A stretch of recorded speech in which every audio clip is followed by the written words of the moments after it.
La Bible Louis II, introduction à la deuxième épître de Paul aux Thessaloniciens.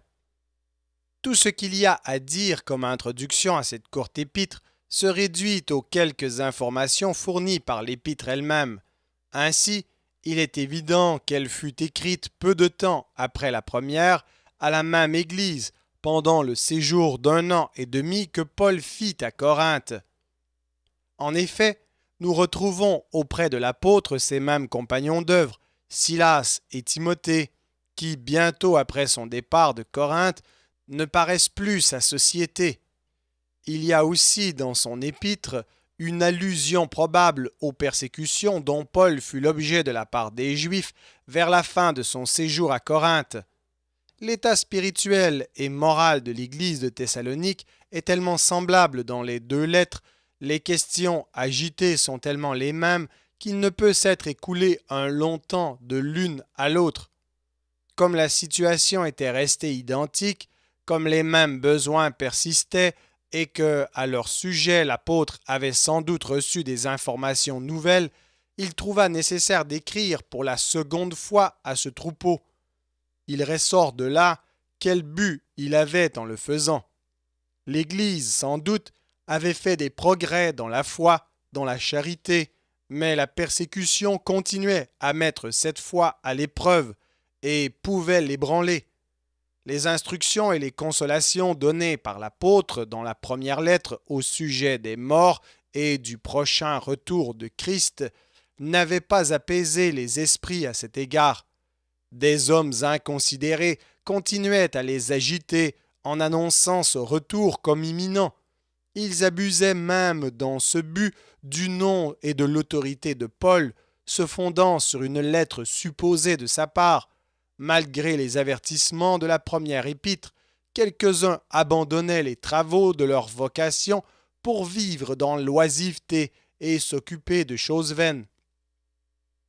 Tout autant de motifs pour l'apôtre de réitérer avec énergie ses exhortations dès qu'il eut été informé, probablement par quelques frères de Thessalonique, de l'état de cette Église. On peut résumer ainsi le contenu de cet écrit apostolique. 1. L'apôtre exprime sa joie et sa reconnaissance envers Dieu de ce que les Thessaloniciens sont restés fermes dans la foi et ont fait des progrès dans la charité malgré les persécutions. Chapitre 1, versets 1 à 4. Il les console par la pensée du juste jugement de Dieu qui leur accordera le repos à l'avènement du Seigneur et frappera d'une ruine éternelle ceux qui les oppriment. Versets 5 à 10. Il demande à Dieu de les rendre toujours plus dignes de leur vocation. Versets 11 et 12. Deuxièmement, pour calmer les esprits, il leur donne une instruction sur le retour du Seigneur et sur la révélation du mystère d'iniquité et de l'homme de péché qui doit précéder ce retour. Chapitre 2, versets 1 à 12. Puis, il rappelle à ses lecteurs, avec action de grâce envers Dieu, leur élection, leur vocation, par lesquelles il les exhorte et les console. Versets 13 à 17. Troisièmement, Paul demande à ses frères le secours de leurs prières et exprime sa confiance en eux. Chapitre 3, versets 1 à 5. Il leur adresse une sérieuse exhortation à s'éloigner de ceux qui vivent dans le désœuvrement et à travailler, suivant l'exemple qu'il leur a donné, versets 6 à 15. Il termine par des salutations et des vœux, au verset 16 à 18.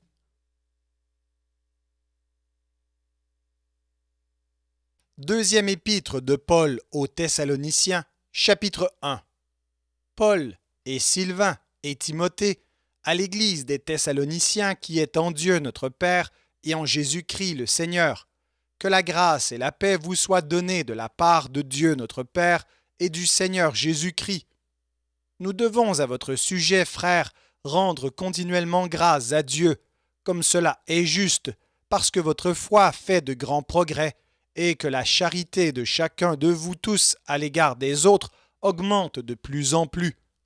Aussi, nous glorifions-nous de vous dans les églises de Dieu à cause de votre persévérance et de votre foi au milieu de toutes vos persécutions et des tribulations que vous avez à supporter. C'est une preuve du juste jugement de Dieu, pour que vous soyez jugés dignes du royaume de Dieu, pour lequel vous souffrez. Car il est de la justice de Dieu de rendre l'affliction à ceux qui vous affligent, et de vous donner, à vous qui êtes affligés, du repos avec nous, lorsque le Seigneur Jésus apparaîtra du ciel avec les anges de sa puissance au milieu d'une flamme de feu, pour punir ceux qui ne connaissent pas Dieu et ceux qui n'obéissent pas à l'évangile de notre Seigneur Jésus. Ils auront pour châtiment une ruine éternelle, loin de la face du Seigneur et de la gloire de sa force, lorsqu'il viendra pour être en ce jour-là glorifié dans ses saints et admiré dans tous ceux qui auront cru, car notre témoignage auprès de vous a été cru. C'est pourquoi aussi nous prions continuellement pour vous, afin que notre Dieu vous juge digne de la vocation et qu'il accomplisse par sa puissance tous les desseins bienveillants de sa bonté et l'œuvre de votre foi, pour que le nom de notre Seigneur Jésus soit glorifié en vous et que vous soyez glorifiés en lui, selon la grâce de notre Dieu et du Seigneur Jésus-Christ.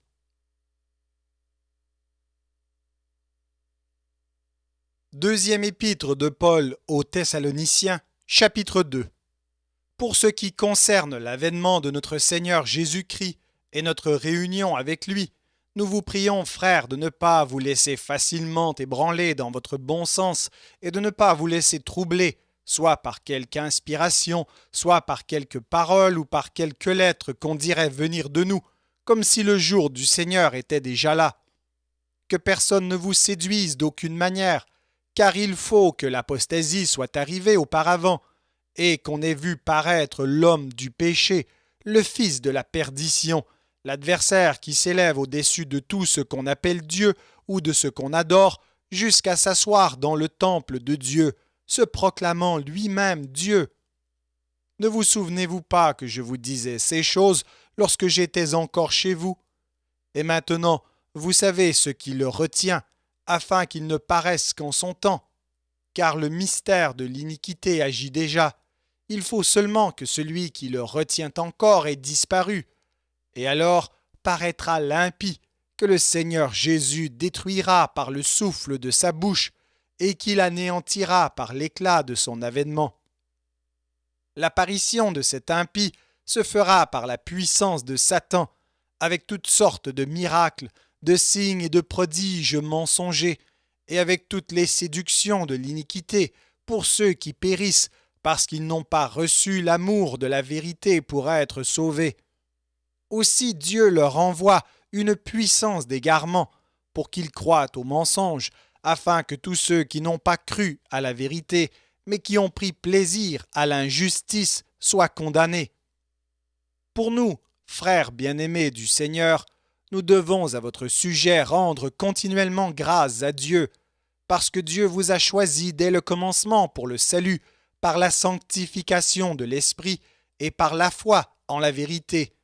C'est à quoi il vous a appelé par notre évangile, pour que vous possédiez la gloire de notre Seigneur Jésus-Christ. Ainsi donc, frères, demeurez fermes et retenez les instructions que vous avez reçues, soit par notre parole, soit par notre lettre.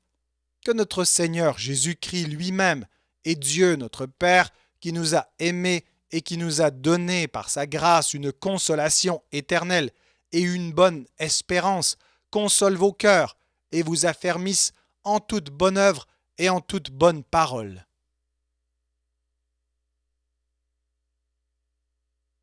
Deuxième épître de Paul aux Thessaloniciens, chapitre 3. Au reste, frères, priez pour nous, afin que la parole du Seigneur se répande et soit glorifiée comme elle l'est chez vous, et afin que nous soyons délivrés des hommes méchants et pervers, car tous n'ont pas la foi. Le Seigneur est fidèle, il vous affermira et vous préservera du malin. Nous avons à votre égard cette confiance dans le Seigneur que vous faites et que vous ferez les choses que nous recommandons. Que le Seigneur dirige vos cœurs vers l'amour de Dieu et vers la patience de Christ. Nous vous recommandons, frères, au nom de notre Seigneur Jésus-Christ, de vous éloigner de tout frère qui vit dans le désordre, et non selon les instructions que vous avez reçues de nous. Vous savez vous-même comment il faut nous imiter, car nous n'avons pas vécu parmi vous dans le désordre. Nous n'avons mangé gratuitement le pain de personne, mais dans le travail et dans la peine, nous avons été nuit et jour à l'œuvre pour n'être à charge à aucun de vous. Ce n'est pas que nous n'en eussions le droit, mais nous avons voulu vous donner en nous-mêmes un modèle à imiter. Car lorsque nous étions chez vous, nous vous disions expressément, si quelqu'un ne veut pas travailler, qu'il ne mange pas non plus. Nous apprenons cependant qu'il y en a parmi vous quelques-uns qui vivent dans le désordre, qui ne travaillent pas, mais qui s'occupent de futilités. Nous invitons ces gens-là et nous les exhortons par le Seigneur Jésus-Christ à manger leur propre pain en travaillant paisiblement. Pour vous, frères, ne vous lassez pas de faire le bien. Et si quelqu'un n'obéit pas à ce que nous disons par cette lettre, notez-le et n'ayez point de communication avec lui, afin qu'il éprouve de la honte. Ne le regardez pas comme un ennemi, mais avertissez-le comme un frère. Que le Seigneur de la paix vous donne lui-même la paix en tout temps, de toute manière. Que le Seigneur soit avec vous tous. Je vous salue, moi Paul, de ma propre main. C'est là ma signature dans toutes mes lettres. C'est ainsi que j'écris. Que la grâce de notre Seigneur Jésus-Christ soit avec vous tous. Merci d'avoir écouté cet enregistrement de la Bible. N'hésitez pas à le partager. Vous pouvez également télécharger la version MP3 sur le site Un Héros dans le net. Vous avez le lien dans la description.